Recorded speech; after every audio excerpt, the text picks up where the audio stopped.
cannot explain it. Her constellations and how our love ain't engineered to last. She claims intervention, cosmic tension, pulled our strings apart. I know I won't get no favors from the stars. Sweeter than sound, wrapped in a cold embrace. She believed in the stars being a lonely place.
when it is safe to do so.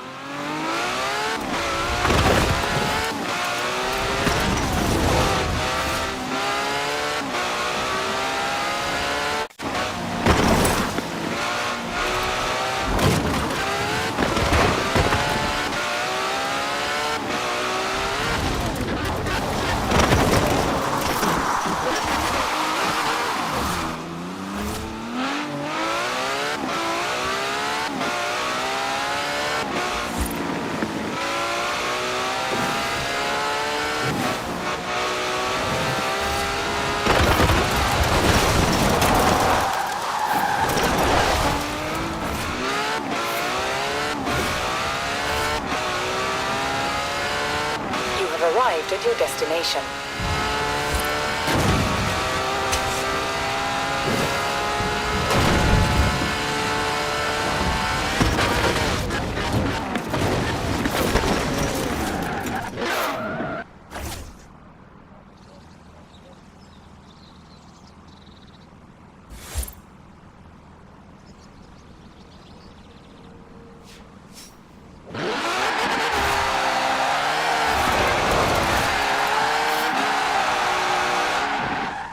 Welcome to the Eliminator. Choose your car. Alright, so there's only one car, but don't worry, you can upgrade later.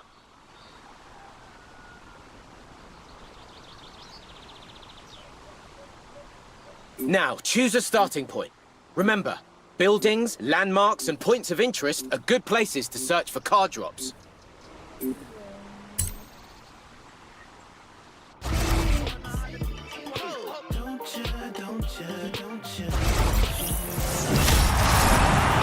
Many drivers enter! One driver leaves! Welcome to the Eliminator! Go!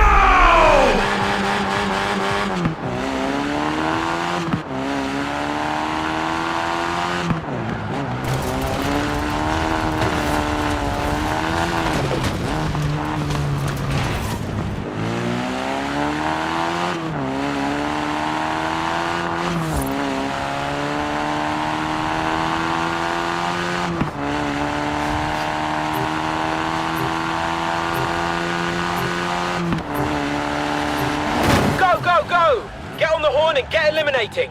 Every driver for themselves! Time to shrink the arena. Stay inside if you want to win. Activate the big force field! Arena shrinking!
like someone beat you to the car drop. Gotta be quicker next time. You've been challenged. First to the destination gets to stay in the game. Second, well, there's no prize for second. You do know you're against a much faster car, don't you? But don't panic, you can still win this. It's just gonna take some smart driving. That's a challenge. First to the destination gets to stay in the game. Second, well, there's no prize for second.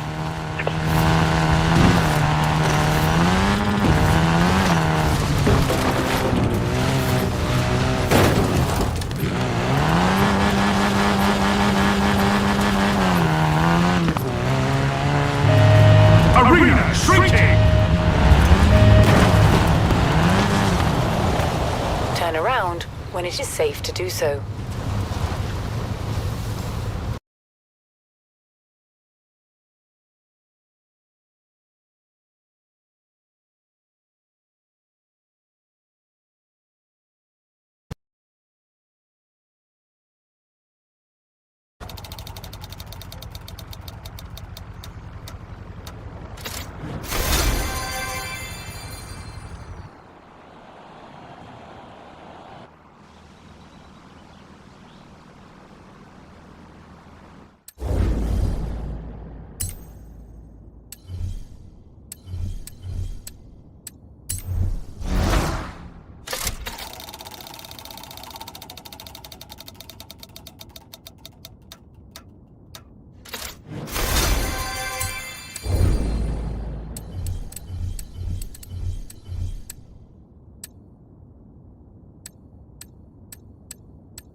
It is safe to do so.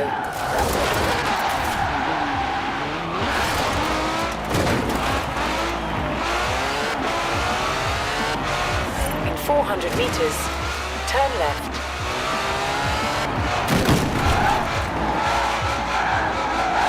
Turn left.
100 meters, turn right.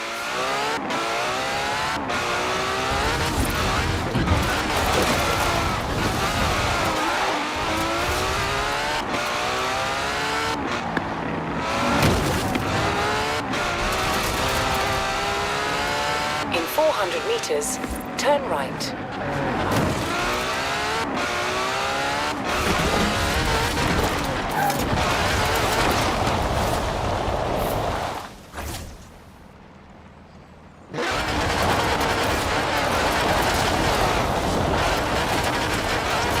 Turn right.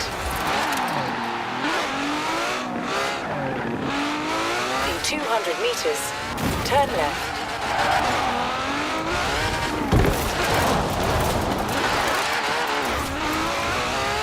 Turn left.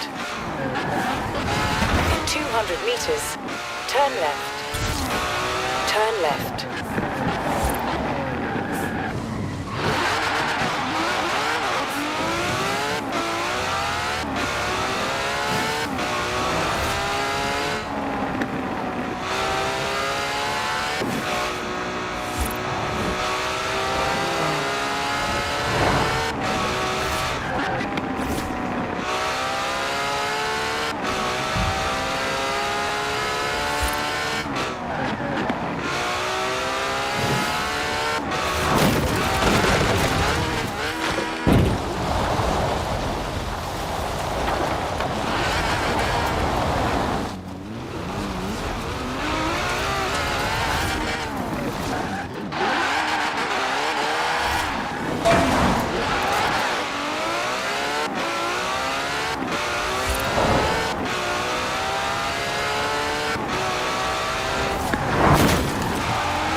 In 400 meters, turn left.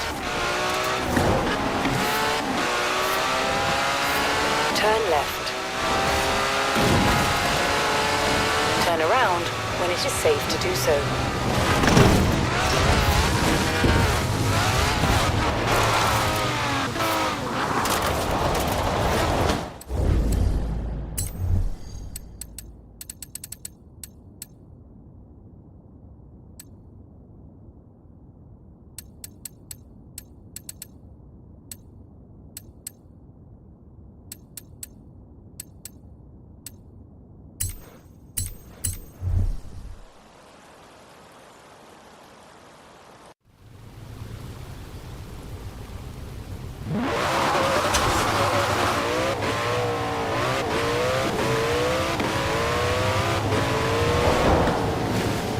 In 400 meters, turn right.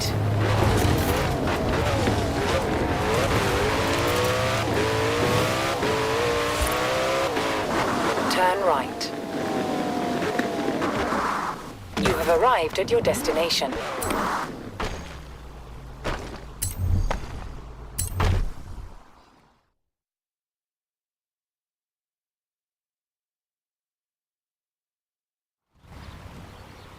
We've had a Drift Club meeting and decided to keep score of how our members do on all these routes. Make it a bit of a game, you see.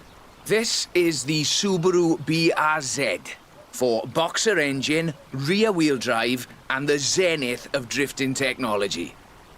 I'm also quite partial to acronyms. Why don't you take a nice morning drive? And if you want to throw the back end out along the way, that'd be all right with me.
400 meters, turn left.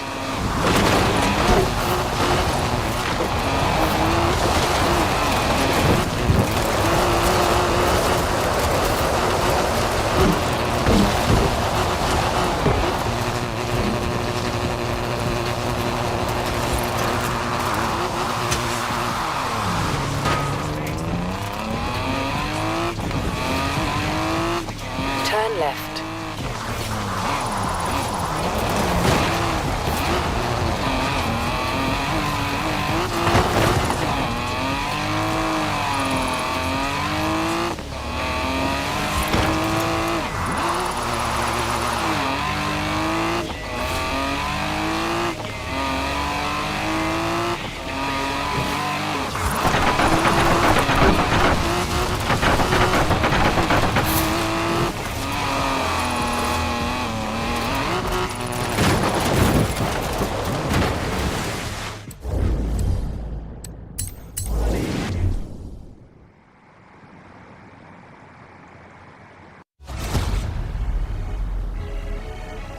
Why don't you take a nice morning drive? And if you want to throw the back end out along the way, that'd be alright with me.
In 400 meters, turn left.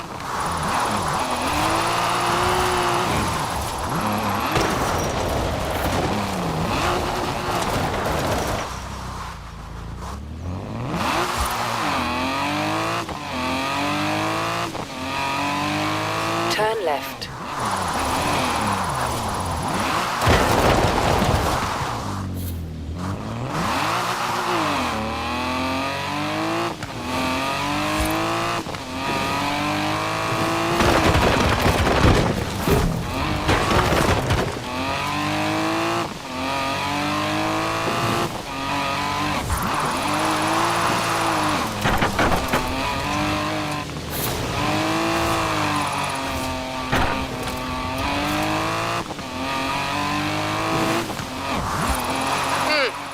Not bad. But do I need to explain again about power to weight ratios?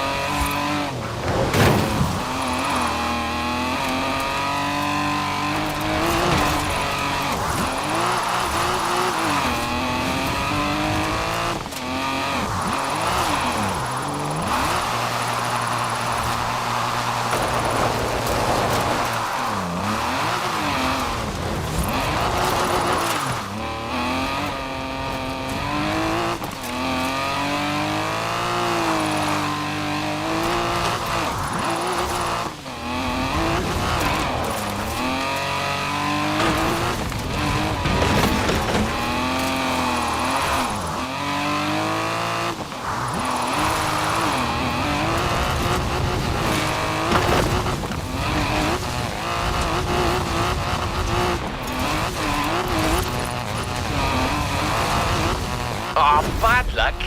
You did seem to be having rather a lot of fun, though.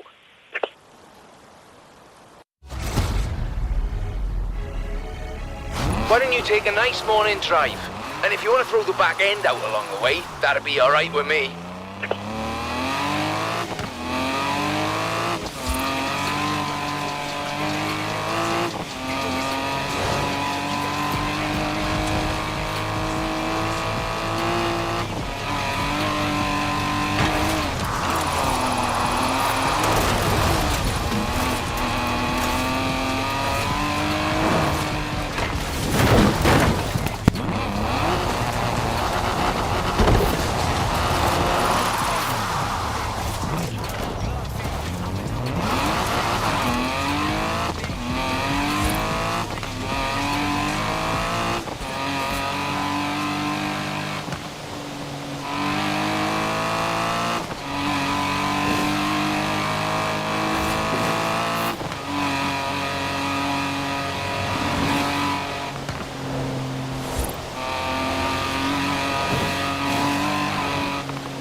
400 meters, turn left.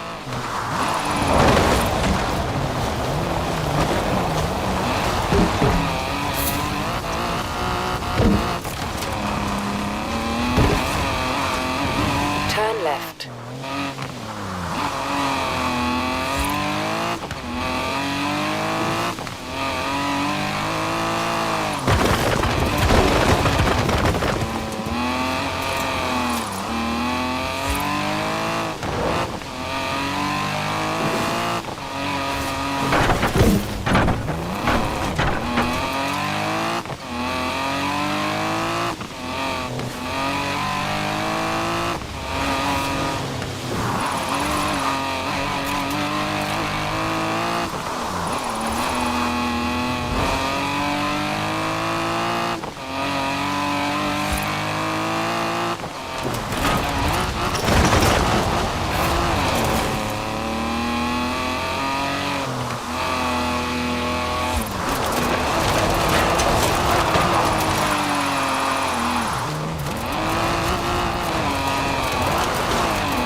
Oh, bad luck.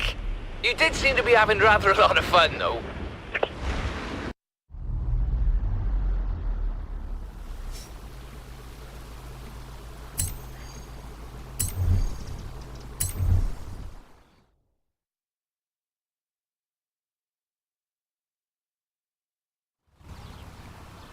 We've had a Drift Club meeting and decided to keep score of how our members do on all these routes. Make it a bit of a game, you see. This is the Subaru BRZ for boxer engine, rear wheel drive, and the zenith of drifting technology. I'm also quite partial to acronyms. Why don't you take a nice morning drive? And if you want to throw the back end out along the way, that'd be alright with me.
In 400 meters, turn left.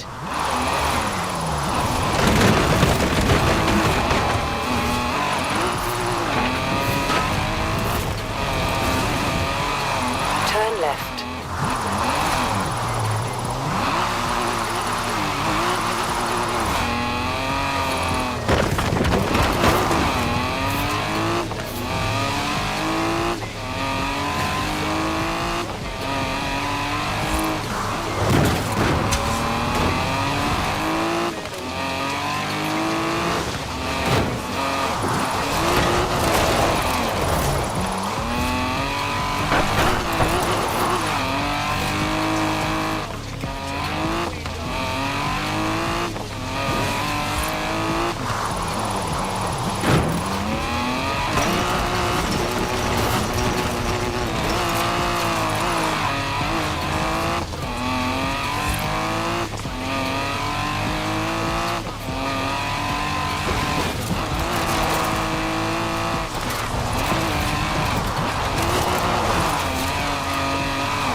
suspect that machine is capable of more.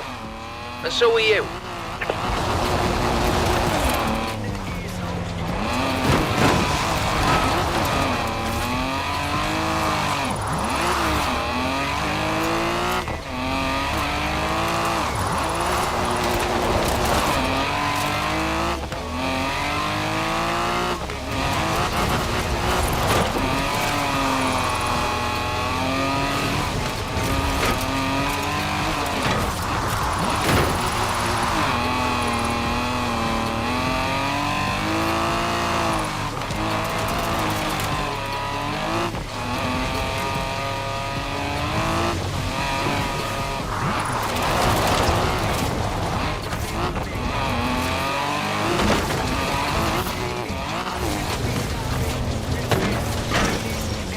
Oh, bad luck.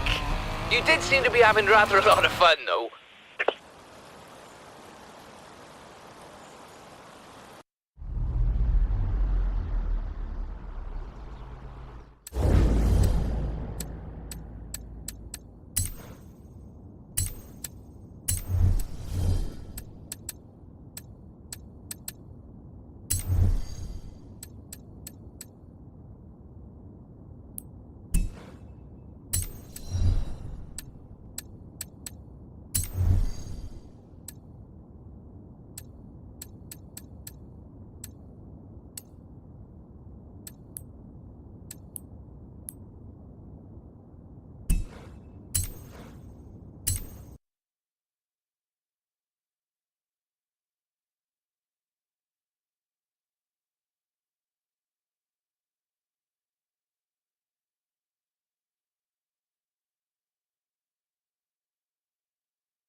Welcome back, Pavan.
Welcome back, Pavan.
Great to see you.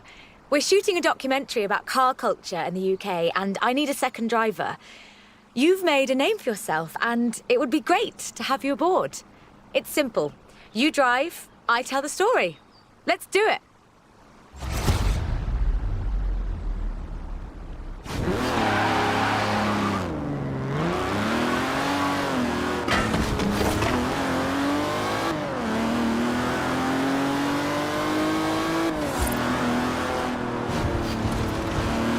From Aston Martin to McLaren and Bentley, Great Britain is home to over a century of automotive excellence.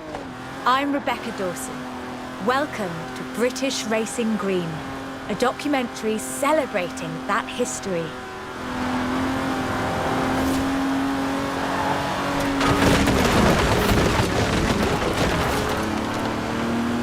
The Aston Martin DB5 Vantage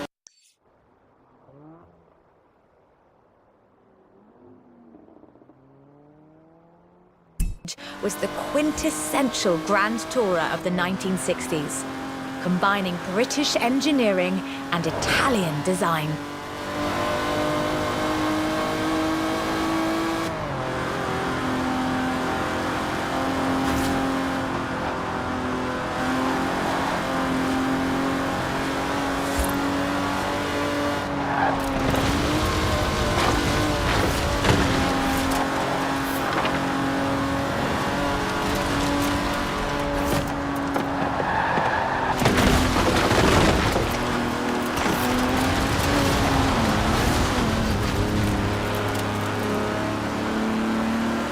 The Vantage featured side-draft carburetors and a refined camshaft profile, capable of a blistering top speed of 162 miles an hour in 1964.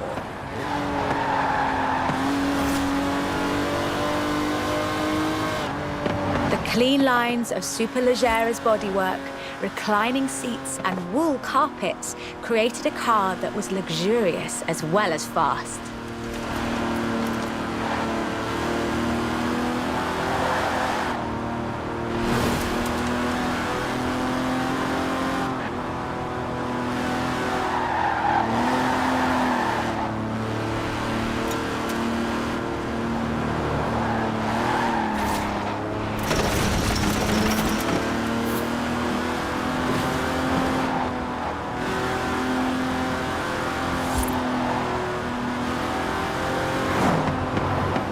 This car would form the basis for the DB range, with later cars improving on the design in many ways.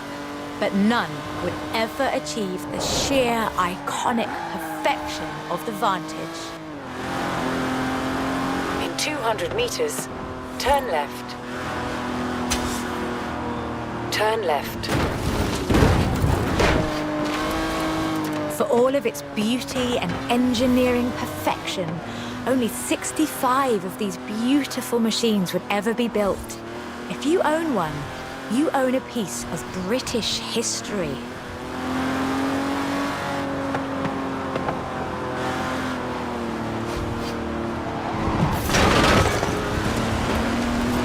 In 200 meters, you will arrive at your destination.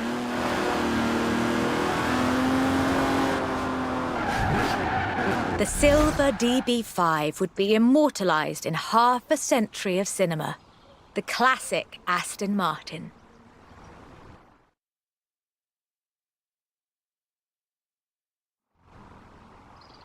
But in 2016, a new DB was unveiled, heralding the dawn of Aston Martin's second century. The DB11 is the first production turbocharged Aston Martin. But is it a worthy successor to that legacy? The short answer is yes. It's bold, responsive, and agile. It's perhaps the best GT chassis in the world. And listen to it.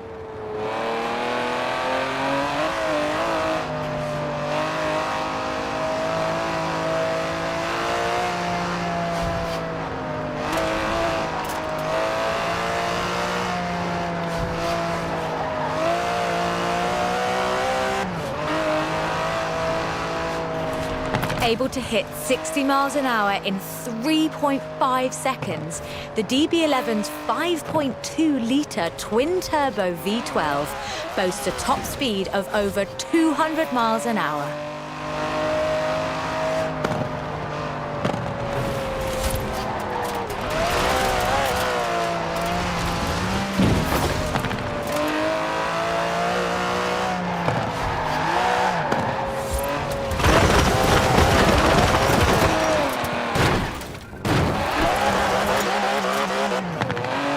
We'll reset and take that section again.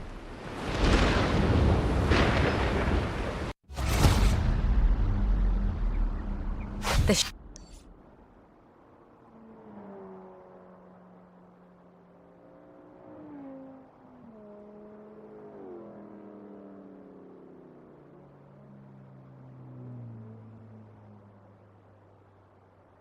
short answer is yes.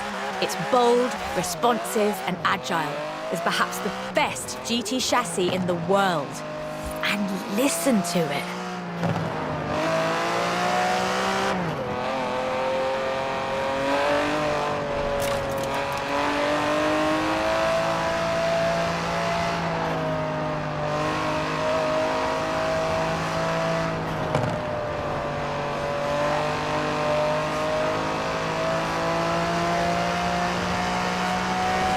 Able to hit 60 miles an hour in 3.5 seconds, the DB11's 5.2-litre twin-turbo V12 boasts a top speed of over 200 miles an hour.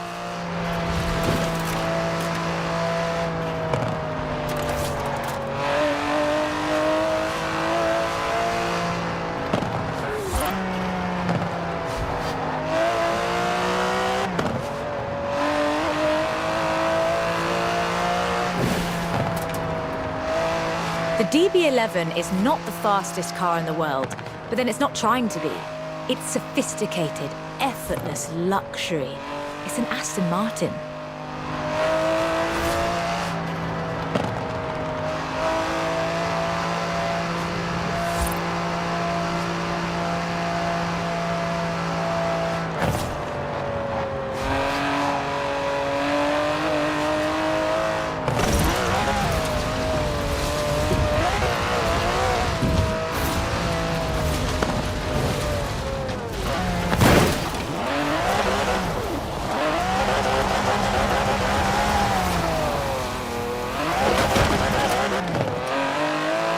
That was not bad, but could we make it a little more majestic? The short answer is yes. It's bold, responsive and agile. It's perhaps the best GT chassis in the world. And listen to it.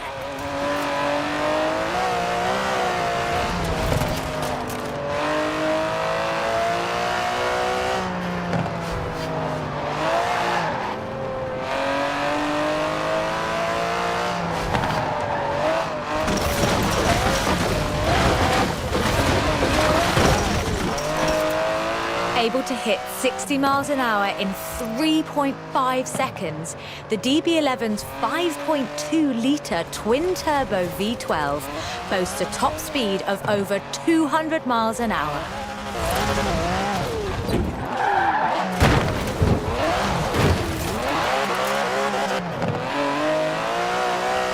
You're right, not to worry, reset and let's try another take.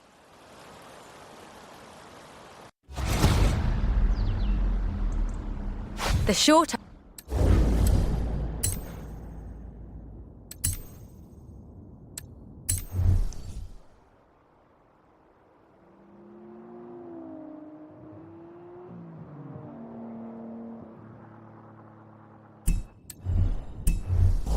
answer is yes. It's bold, responsive and agile. It's perhaps the best GT chassis in the world. And listen to it.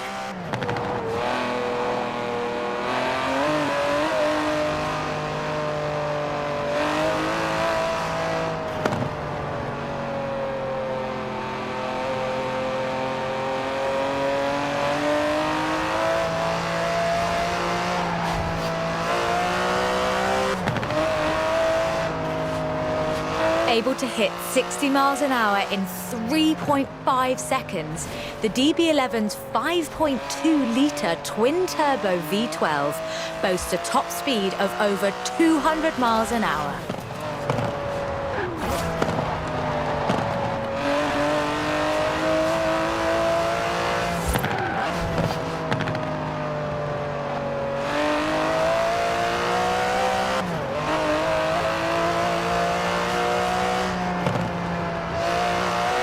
The DB11 is not the fastest car in the world, but then it's not trying to be. It's sophisticated, effortless luxury. It's an Aston Martin.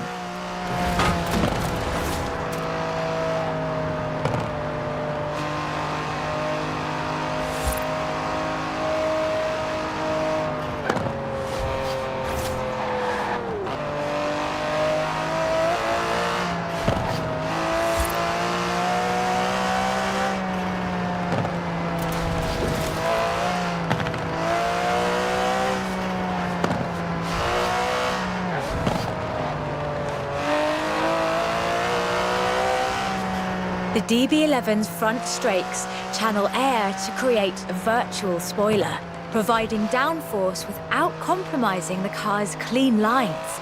Brilliant.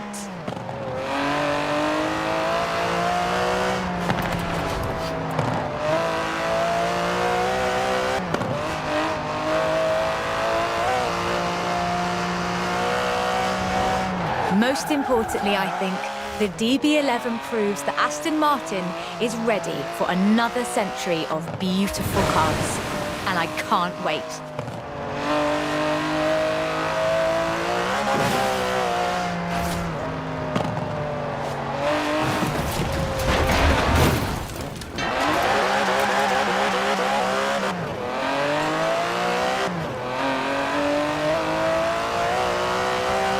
Beautiful as they are, Aston Martins are only one of many cars made in the United Kingdom. Let's see what else is out there.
This is shaping up nicely. Time for a change of pace, though. At least at first. The next segment is about Land Rover, and we'll be starting out with the Type 3.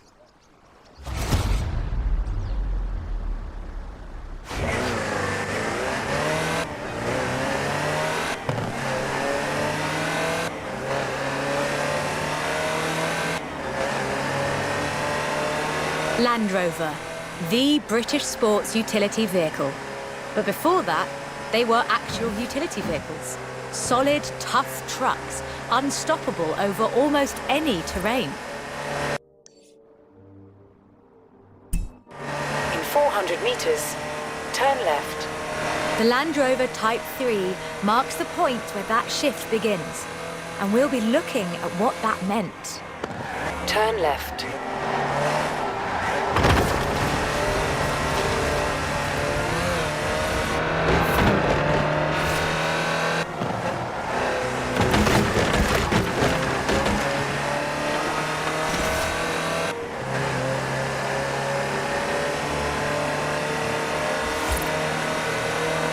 Land Rovers have taken on almost every task imaginable.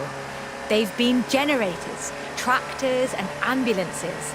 They've brought peace and carried medicines to disaster zones. They've even been buses.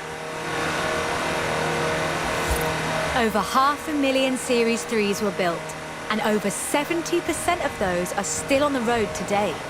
They were extensively exported and built under license abroad. Belgium, South Africa, even Australia and New Zealand. With a robust chassis and signature Land Rover engineering, the Type 3 also marked the first time that buyers could choose interior options, like seat box protectors and cubby boxes.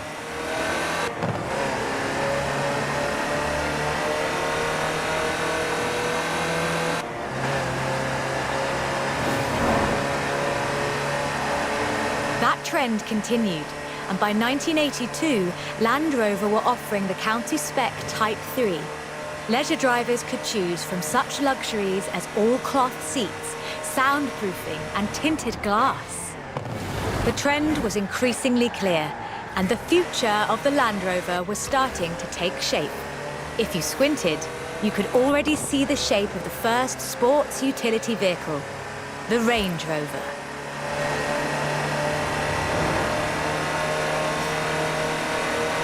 While the stock Type 3 would never be particularly fast uphill, there is almost no hill that it couldn't climb. Or down, for that matter, if you've put a proper winch on it.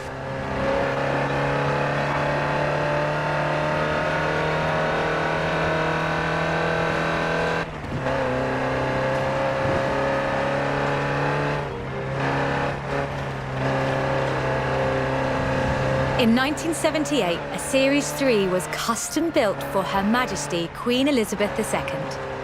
It only had 1,892 miles on the clock when it was auctioned into private hands.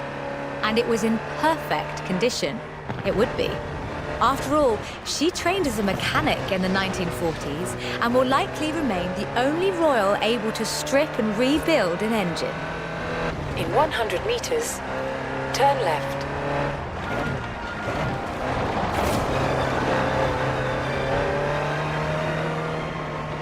In 200 meters, you will arrive at your destination.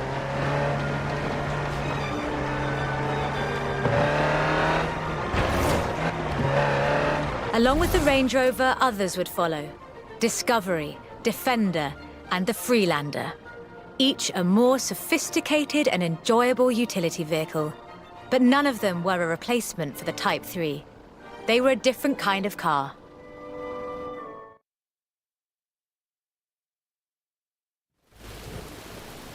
The Type 3 was arguably the first sports utility vehicle, an evolution of the design that would lead ultimately to this. The Bowler Nemesis, an off-road racing vehicle that turned into a production SUV, the Nemesis EXR. It sports a turbocharged 5-litre Land Rover Jaguar engine, crammed into a carbon fibre chassis with integral roll cage. It even has the grille, headlights and rear lights from a Range Rover.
If you want to see what the Type 3 would be like if it ever stopped doing important things, this is it.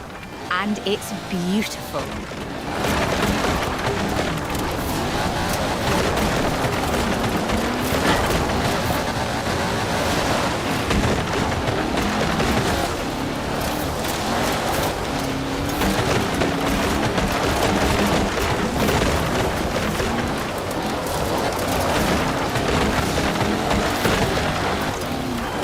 is an all-terrain supercar.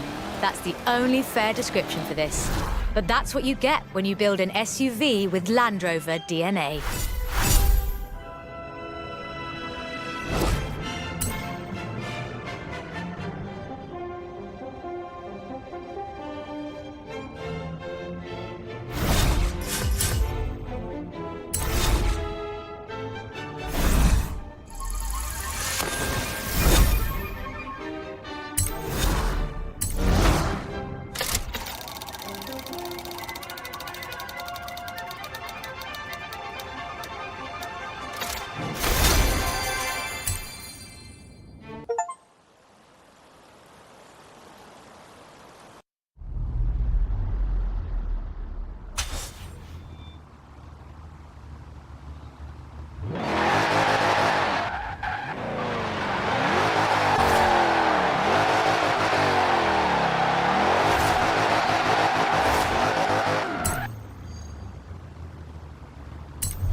Hope you're enjoying yourself. I know I am.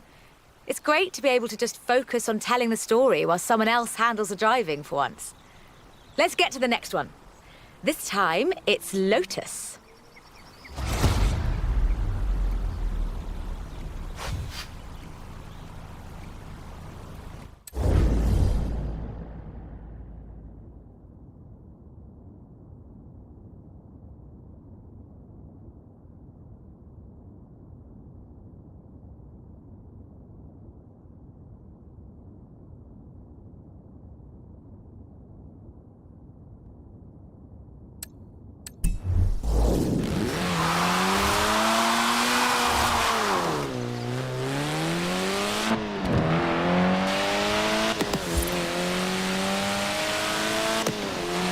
Lotus Engineering Limited began as many stories in British engineering do, in an old barn.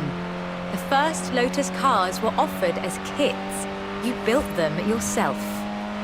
From 1962, they began to actually build the cars themselves.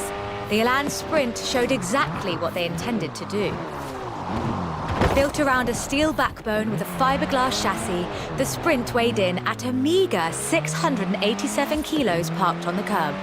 On the road, this translated into brilliant agility and fantastic performance.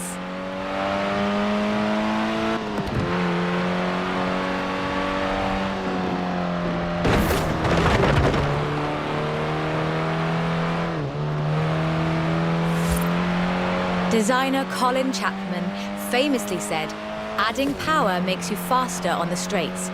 Subtracting weight makes you faster everywhere."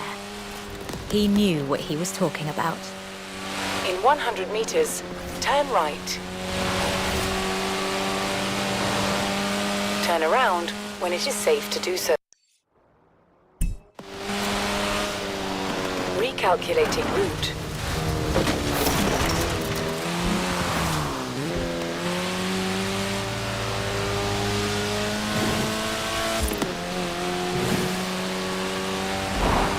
In 400 meters, turn right.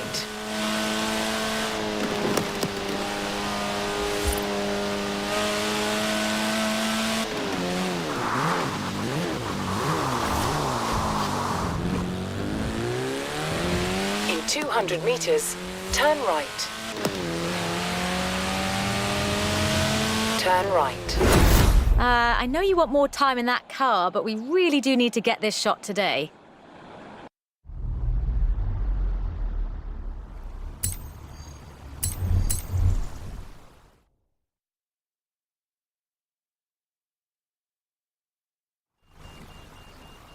Hope you're enjoying yourself. I know I am. It's great to be able to just focus on telling the story while someone else handles the driving for once. Let's get to the next one. This time, it's Lotus.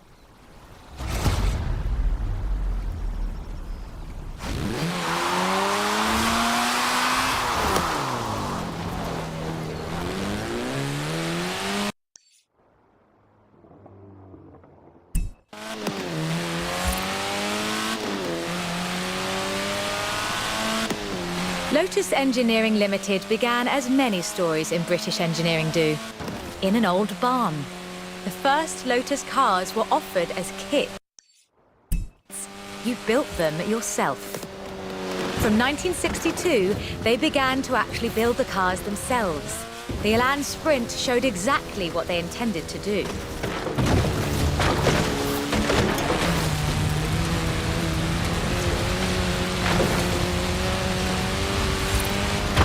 Designer Colin Chapman famously said, "Adding power makes you faster on the straights. Subtracting weight makes you faster everywhere." He knew what he was talking about. In 200 meters, turn right. Turn right. In 100 meters, turn left. Widely hailed as one of the greatest sports cars of the 1960s, the Elan would be closely studied and emulated, inspiring such masterpieces as the Mazda MX-5. The Elan has all the energy, style, and enthusiasm you would expect. Bold, quick, and fun. So much so that they put it in the name.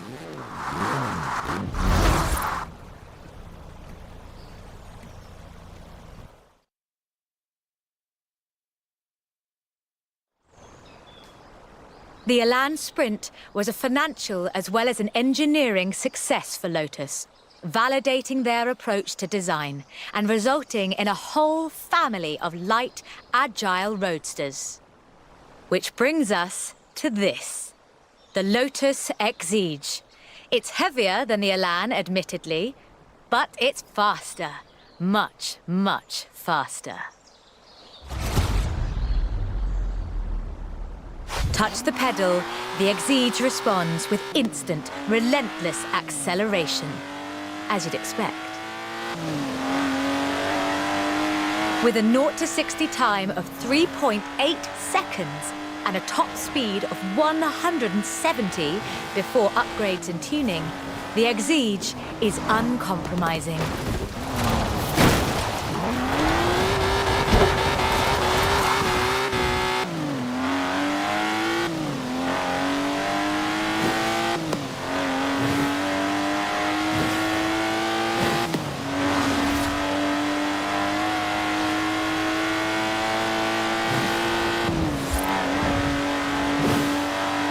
And there's no power steering, so you can really feel the road. A genuinely thrilling drive, and one that isn't afraid to demand you take it seriously. In 400 meters, turn left. Turn left.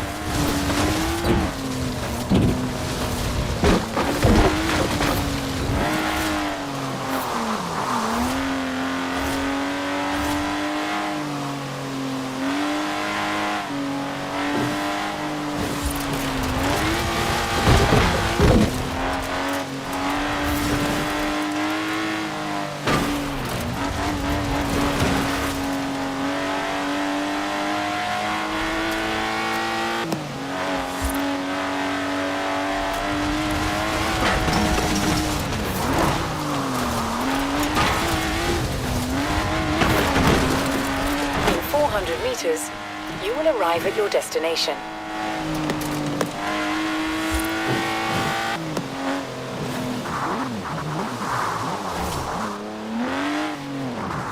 And with rumoured launches of 2 new cars in 2020, Lotus looks set to push the benchmark of the experienced sports car well into the next century.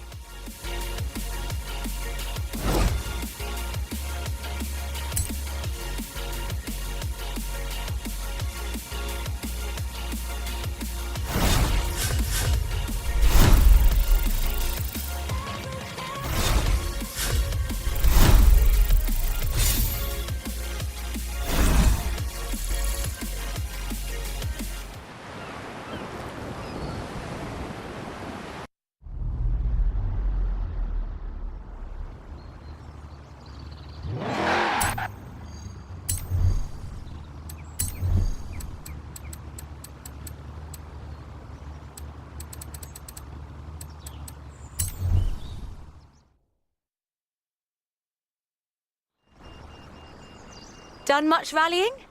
That's a joke. We've all seen what you've been up to. We're doing the next bit on location. You'll see why when you get there.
In 400 meters, you will arrive at your destination.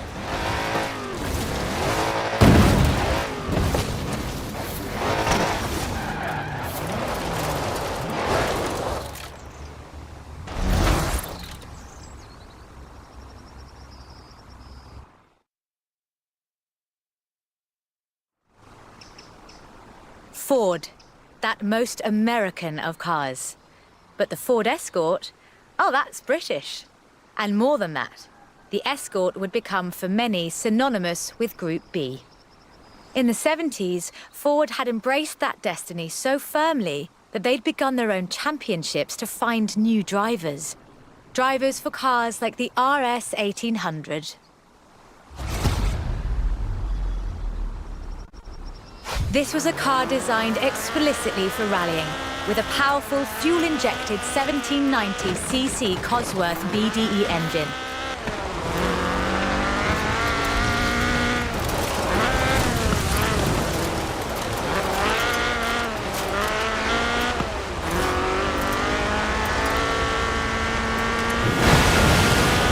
Homologation rules required that all cars entered into the group be production, so Ford built 200 of them.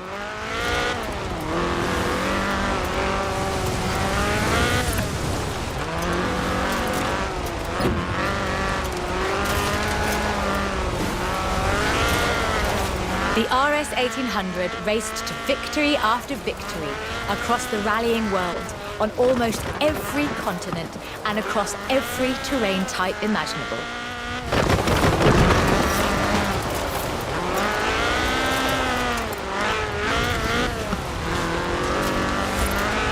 This car was basically unbeatable.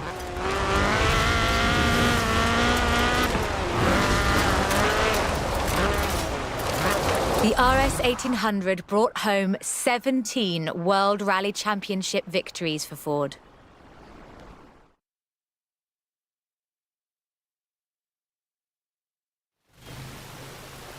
So, of course, Ford set out to design a better one. The RS 200 Evolution was their answer. A purpose-built rally car designed to do one thing: win Group B.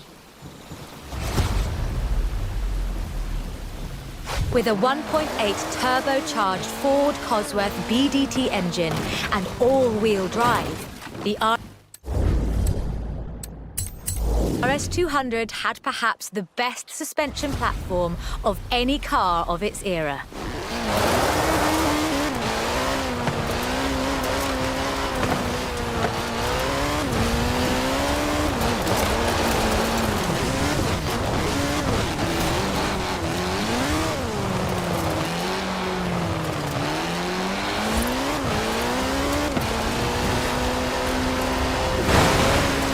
The chassis was fiberglass from Reliant, and the massive Ford parts bin was raided to give the car that iconic look.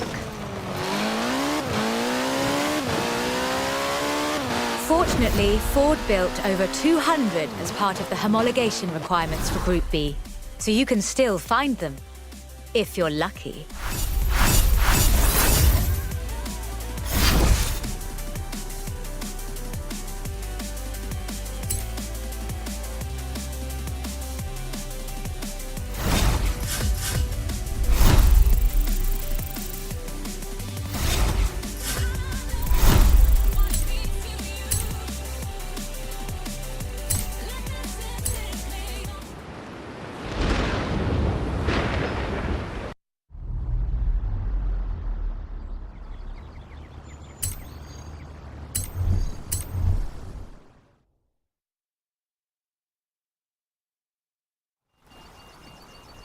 You know, I really like this car.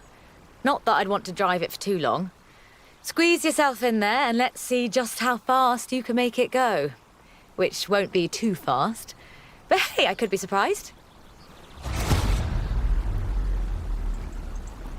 The Peel P50 has the dubious honour of being the smallest production car in the world.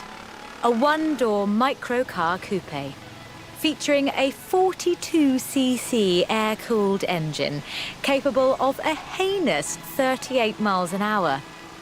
And a handle, so you can pick it up and carry it with you when you get to work. And keep in mind that this is the production version. The prototype had the single wheel at the front. Why would you think that was a good idea?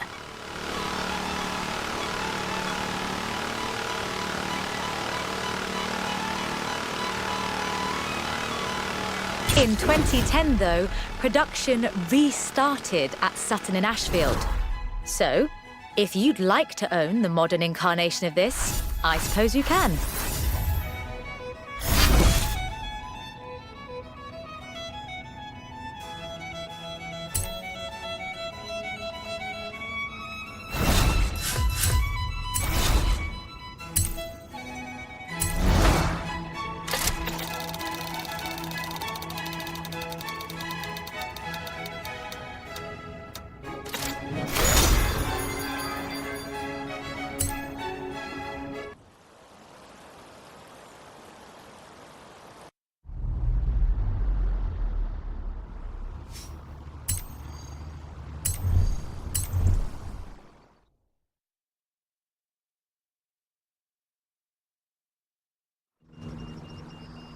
Hey there!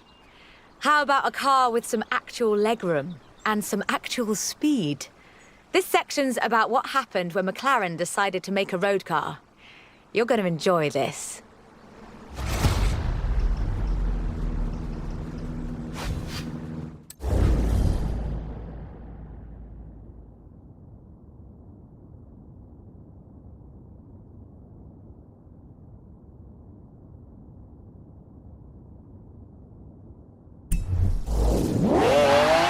Track and the road have very different requirements. For McLaren, that was a challenge they were more than willing to embrace. In 1988, they set out to create the finest sports car the world has ever seen. By 1993, they had achieved their goal, and the honestly fantastic F1 was the result. 106 would be built across all variants, and it remains one of the very best road cars ever made. The F1 has no turbocharger.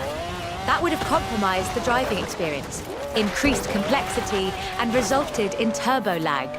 The F1 is a naturally aspirated supercar, one of the fastest in the world, in fact. Everything about this car is innovative. From the carbon fibre monocoque to the central driver position. McLaren threw the book away when they designed the F1. Then they wrote a better one. Turn around when it is safe to do so.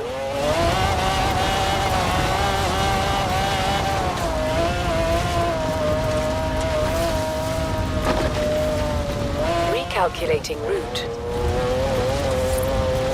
In 400 meters, turn left. around when it is safe to do so.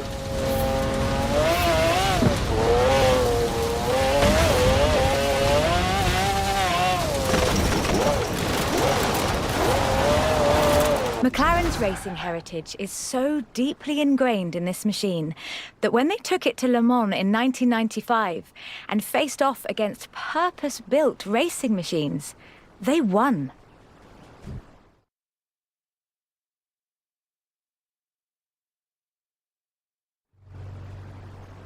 So, with something like the F1 to live up to, where do you go next? Well, you throw the book away again and write an even better one. The result is the McLaren P1, a hybrid electric sports car that stands head and shoulders above the F1. The P1 GTR will hit 60 miles an hour in 2.4 seconds. That's 0.7 seconds faster than the F1. That's an eternity for a supercar.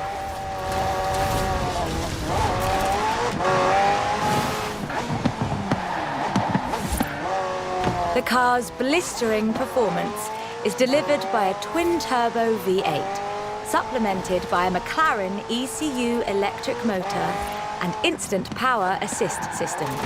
And they do mean instant.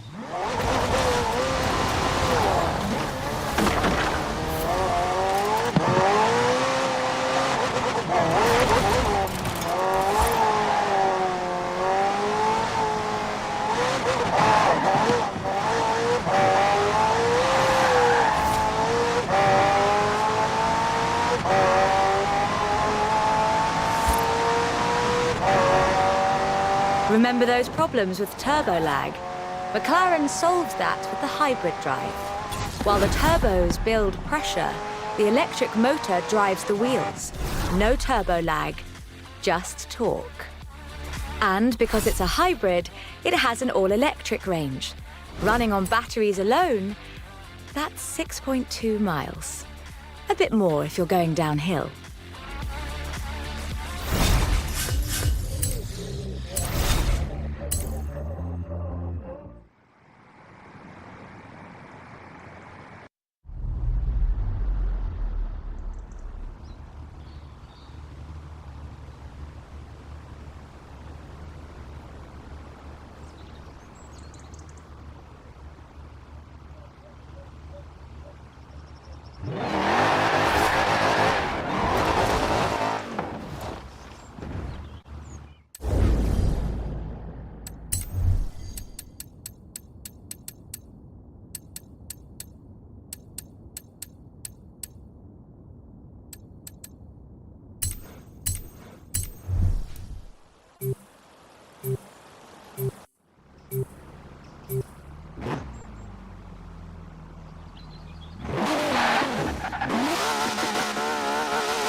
Arrived early.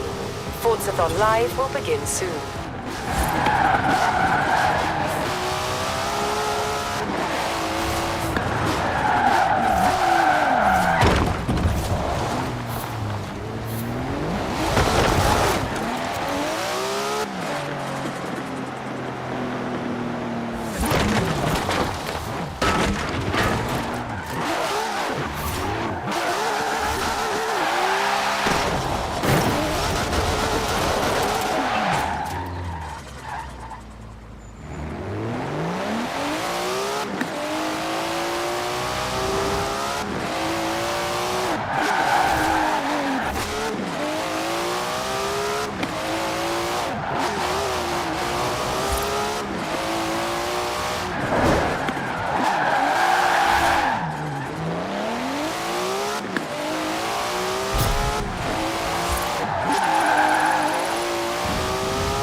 have arrived at your destination.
Welcome back, Pavan.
I quite like sleeper cars.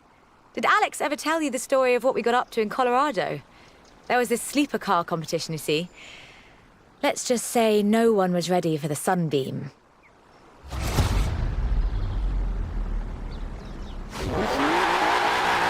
Lotus never quite let go of the upgrade game. So in addition to building their own supercars, they upgraded cars from other marques too. The Lotus Carlton was one such aftermarket upgrade. Lotus took a respectable four-door Vauxhall saloon and turned it into a supercar. From the outside, there are a few signs that this is something special.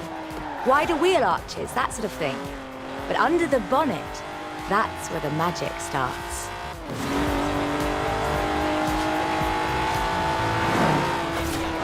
Engine capacity was increased to 3.6 litres, and twin Garrett T25 turbochargers were added. The engine block was reinforced, and new crankshafts were forged by Opel and machined in Germany.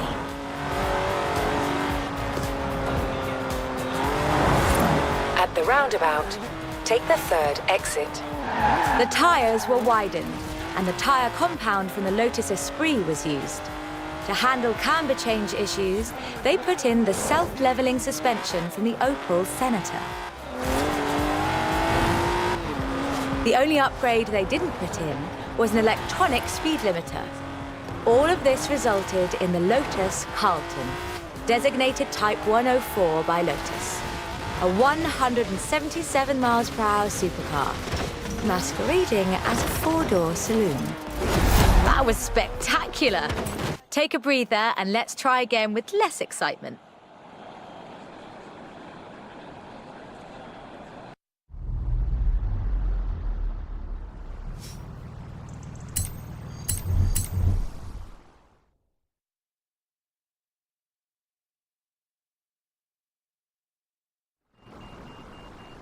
I quite like sleeper cars.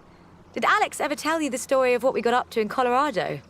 There was this sleeper car competition, you see. Let's just say no one was ready for the sunbeam.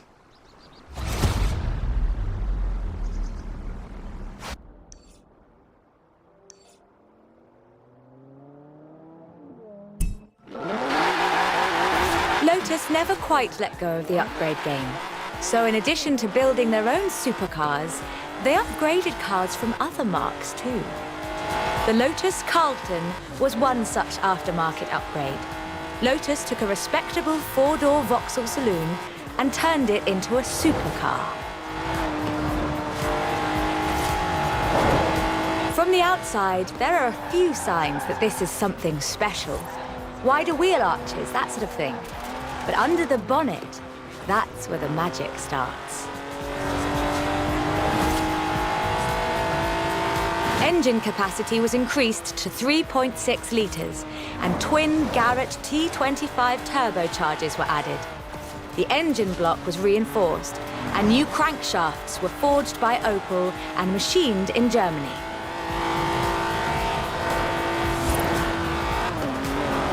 At the roundabout, take the third exit.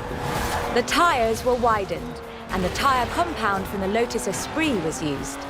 To handle camber change issues, they put in the self-leveling suspension from the Opel Senator.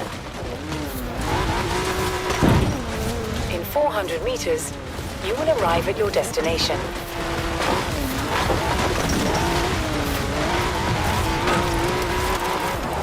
Only 950 of these custom gems were built, and they've become something of a modern classic.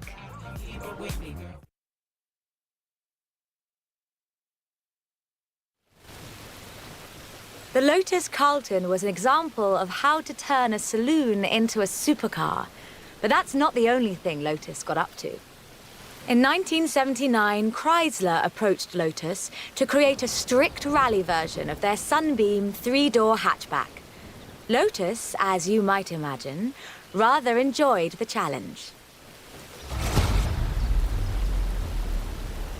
They took the rear-wheel drive hatchback and changed everything that matters. They stiffened the suspension, improved the anti-roll bars, and widened the transmission tunnel.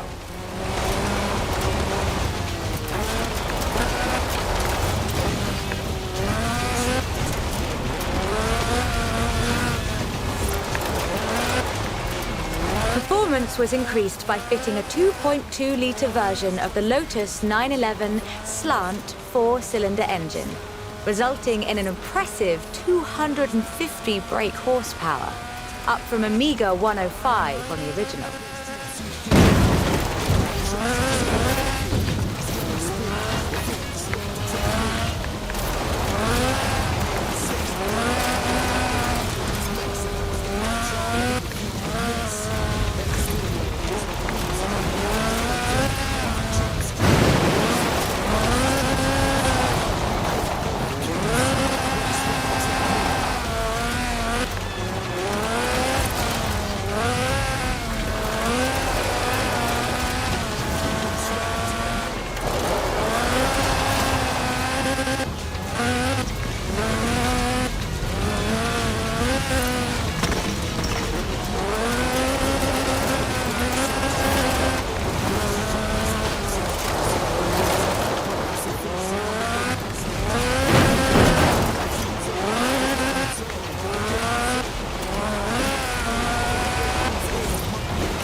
It almost makes you wonder if Lotus should do more conversion. It's a silly question, actually. Lotus should do more conversions. In fact, I'll call them right now.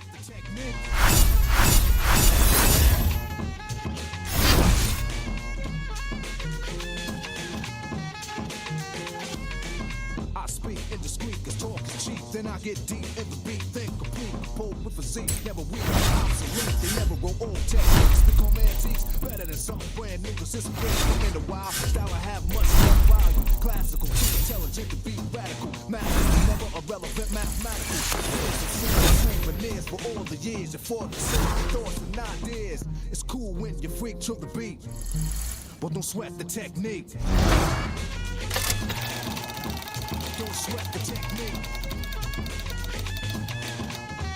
Don't sweat the technique.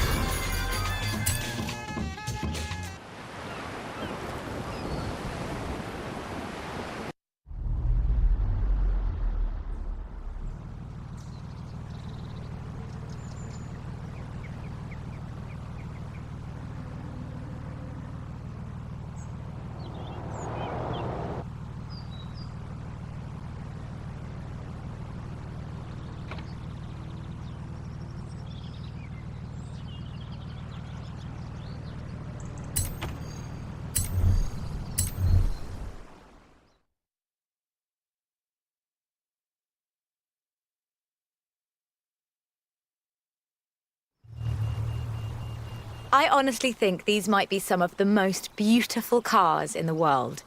And the story of how it came about is, well, really British. Get in the car and let's get this segment.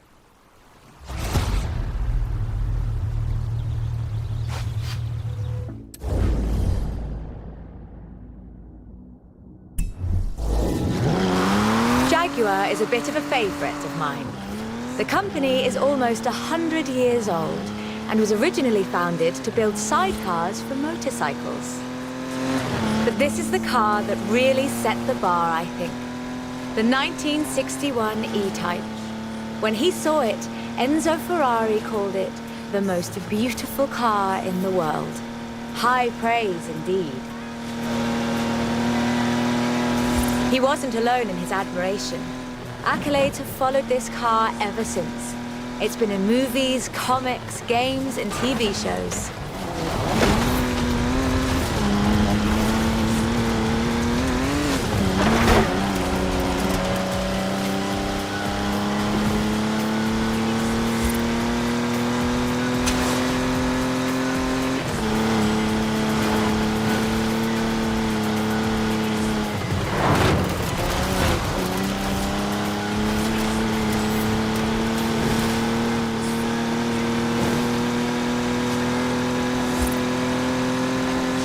It was solid, too, with a design based on the D-Type that won the 24 Hours of Le Mans 3 years in a row. At the roundabout, take the second exit. Turn around when it is safe to do so.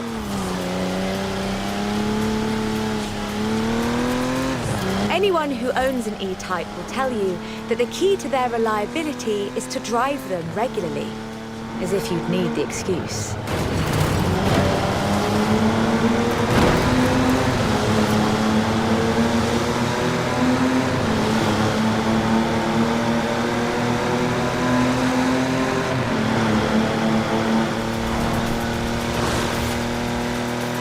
About 2,500 were built, and they're a common sight at auto shows, and surprisingly reasonably priced. All in all, an almost perfect Jaguar.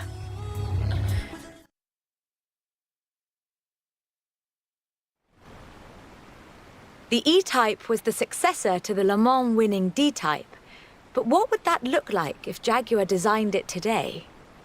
In 2013, Jaguar answered that question with the F-Type Project 7, a spiritual successor to the E-Type, and designed from the ground up to be the purest, most enjoyable Jaguar yet. The car...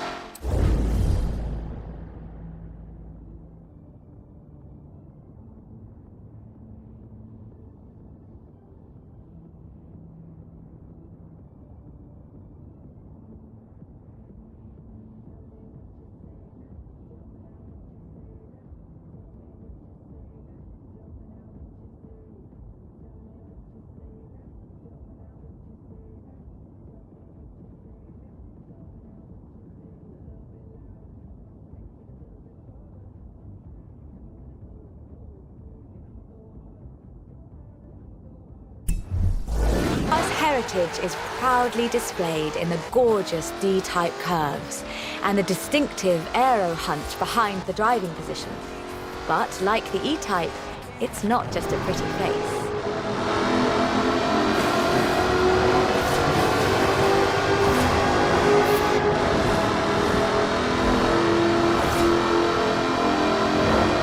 Powered by a 5-litre V8 supercharged engine with a fully aluminium body,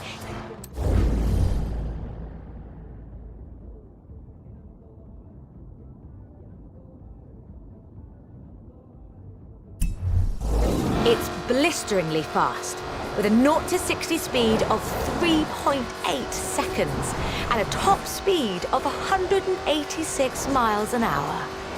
A car as beautiful as this must surely have been a carefully authored design. Actually, it started as a sketch by designer César Pierri, thrown together one Friday in his free time. Turn around when it is safe to do so. Jaguar's design director, Ian Callum, saw the sketch in a thumbnail on César's computer during a meeting and asked him what it was. The rest is history.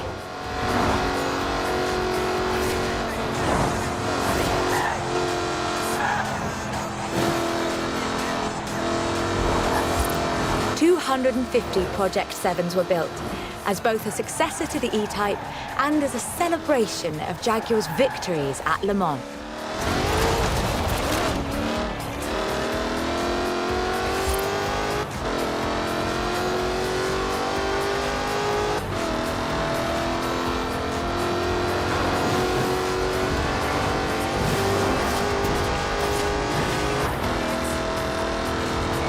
I think I speak for all of us when I say, thank heavens for César's Friday afternoon doodle.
We're almost done. But we've saved the good stuff for last. A spot of rallying in the most British car of them all. Get in, strap in, and let's nail this one.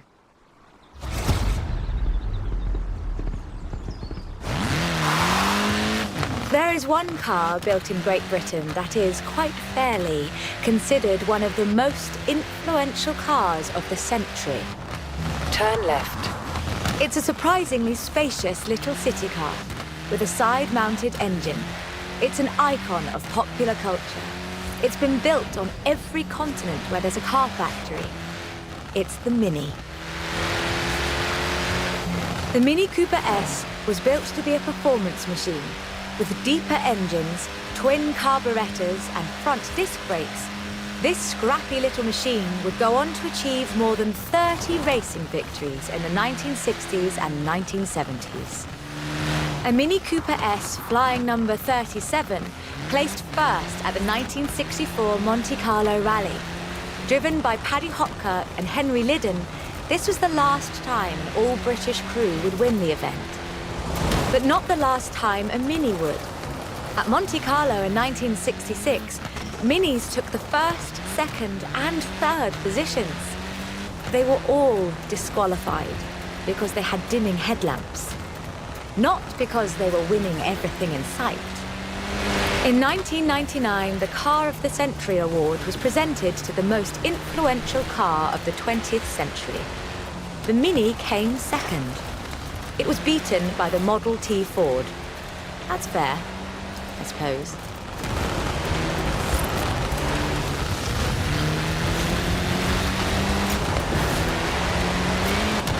$5.3 million Minis would be sold, making it the most popular British car.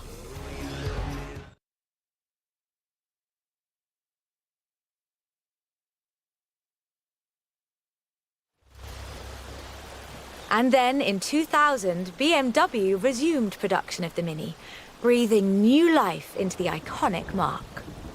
If the Mini of the 1960s had its sights set on the roads of Monte Carlo, the X-Rayed Countryman has its eyes on something a little tougher. The deserts and rough terrain of the Dakar, for starters. A wit once said that the only thing Mini in this monster was the pedal. That's rather than missing the point, I think. The X-Rayed Countryman is much, much bigger than the Mini Cooper. It has to be. A stage of the Dakar demands literally tons of gear. You could call it a tank. It does rather sound like one.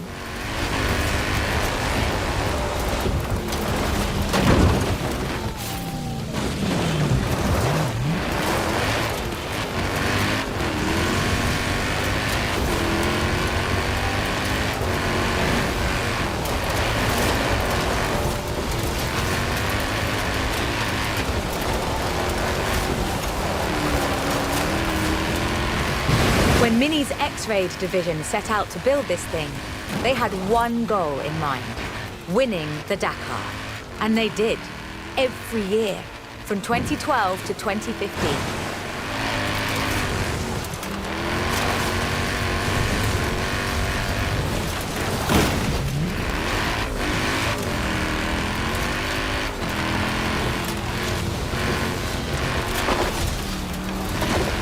In 400 meters, turn right. It's designed to be driven for 2 weeks over deserts and badlands, 5 kilometers above sea level. And it still handles like a hot hatch on a nice bit of dry airspace.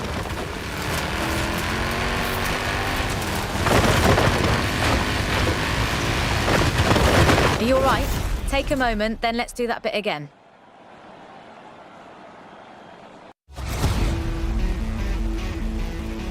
The deserts and rough terrain of the Dakar, for starters.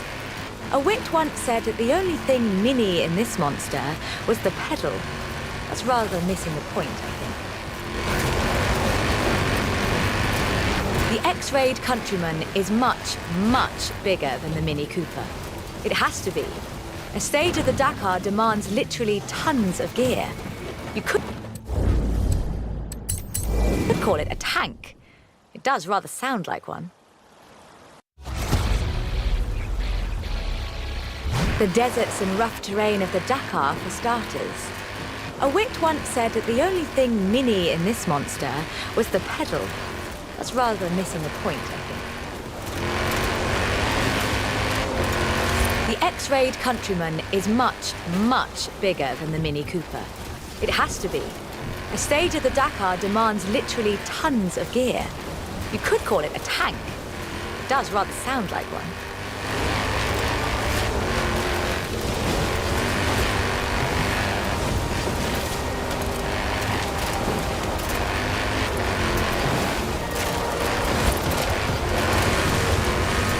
When Mini's X-Raid division set out to build this thing, they had one goal in mind: winning the Dakar. And they did, every year, from 2012 to 2015.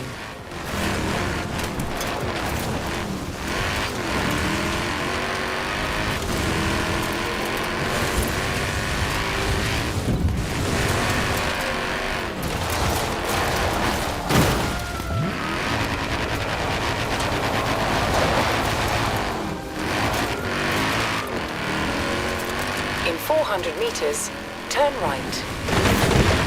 It's designed to be driven for 2 weeks over deserts and badlands, 5 kilometers above sea level. And it still handles like a hot hatch on a nice bit of dry airstrip.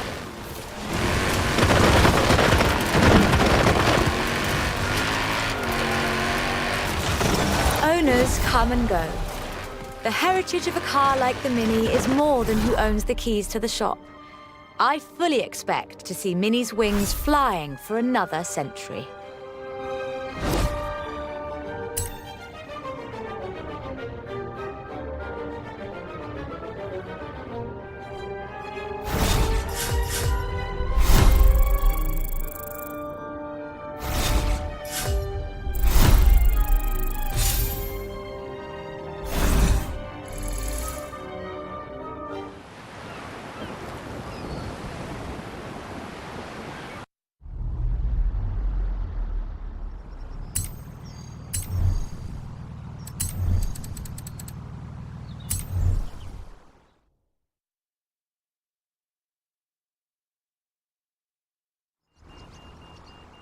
This is quite the story.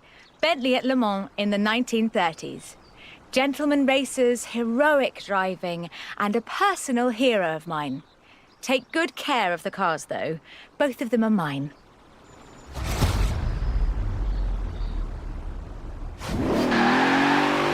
Bentley. A company founded in 1919 in Cricklewood, North London, and purchased by Rolls-Royce in the 30s.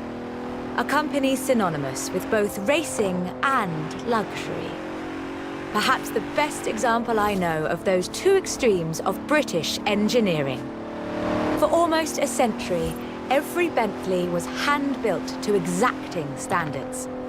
So at the beginning of the 21st century, when Bentley revealed their first mass-produced car, there were a great many questions. The car was the Continental GT, an elegant grand tourer that combined a racetrack pedigree with exquisite style and all the power you could need.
The move to mass production has done nothing to blunt the Bentley experience.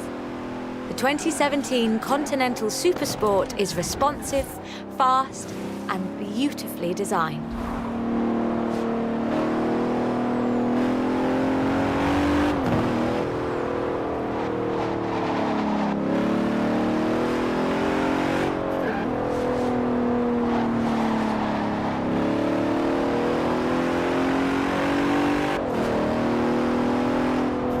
It brings together all-wheel drive, carbon fiber bonnet sides and side skirts to create the most powerful performance-focused car the company has ever built.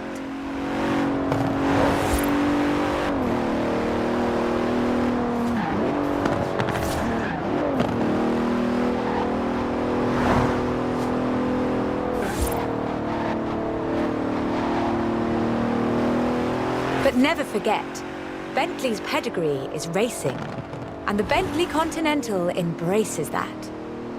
In 2007, a largely standard Continental Speed GT broke Bugatti's record for the flying kilometre on the frozen Baltic Sea.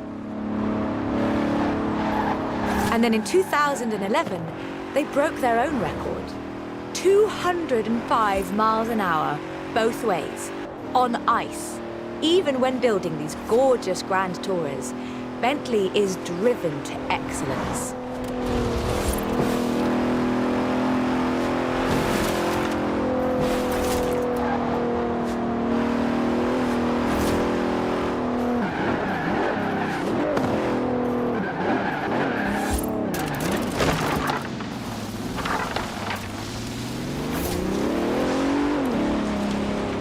Today, Bentley means modern, peerless luxury and elegance.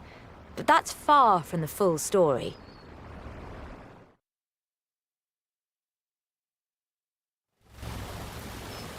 A century ago, Bentley meant something else entirely. It meant Le Mans. In 1930, eccentric race team owner Dorothy Paget financed a rather special Bentley at the Le Mans. It was a 4.5-litre supercharged masterpiece, driven by Sir Henry Bentley Boy Birkin. It posted the fastest time on the day, but it failed to finish. But what a race it was! Sir Henry's courageous driving forced Rudolf Caracciola's 7-litre Mercedes out of the race at the cost of his own victory. But in doing so, he handed the day to the Bentley Sixes, a gentleman racer indeed.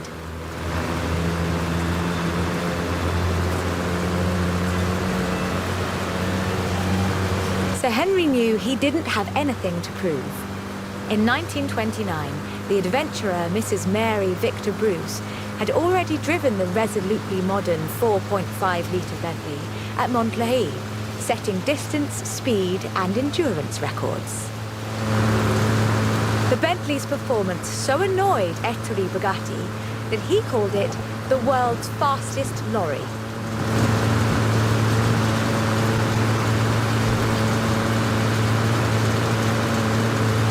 The blower had the last laugh, though. In 2012, it was sold at auction for over £4 million, which is more than enough to buy a Veyron and a racing truck, if you're keeping score.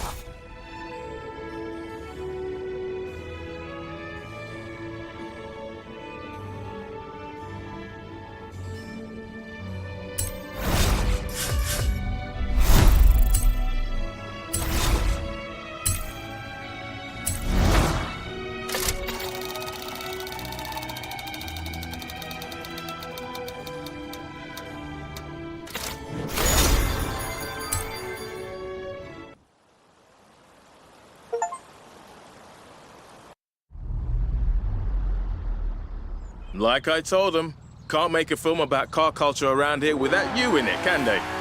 I'll let you know if they need you back.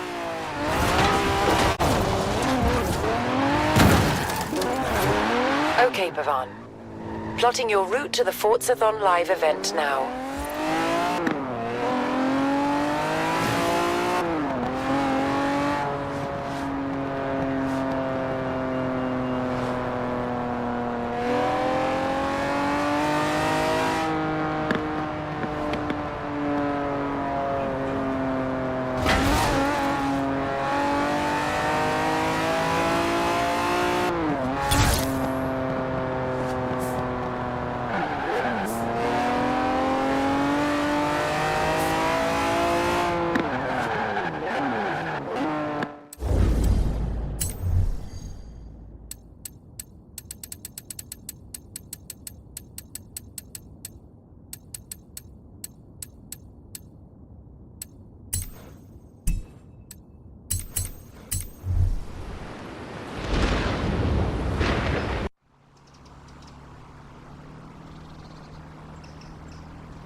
Roundabout. Take the second exit.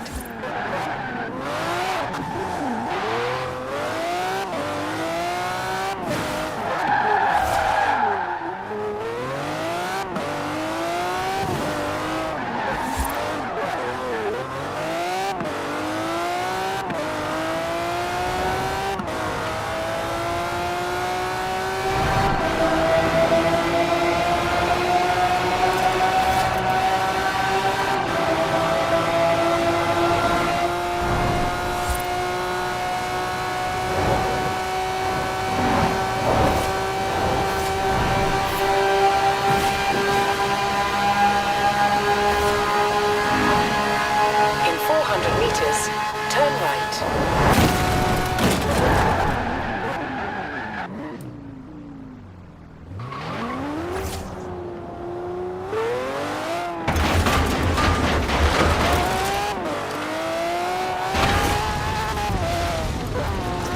In 400 meters, turn left.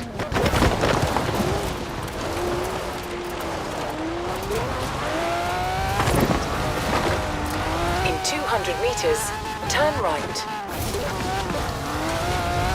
Turn right.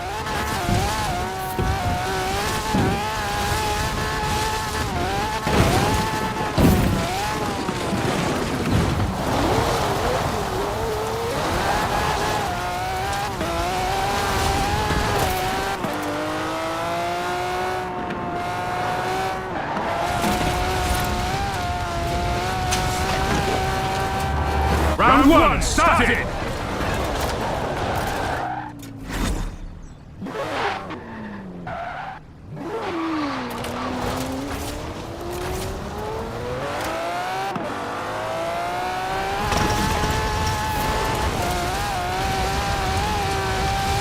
In 400 meters, turn sharp left.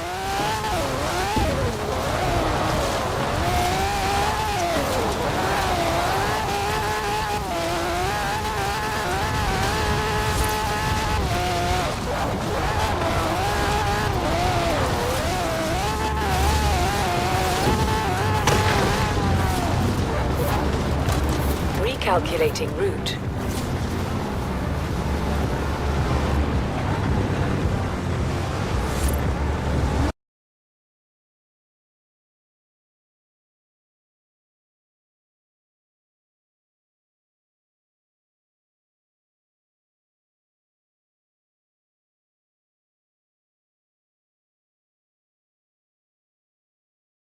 Baby, I don't understand.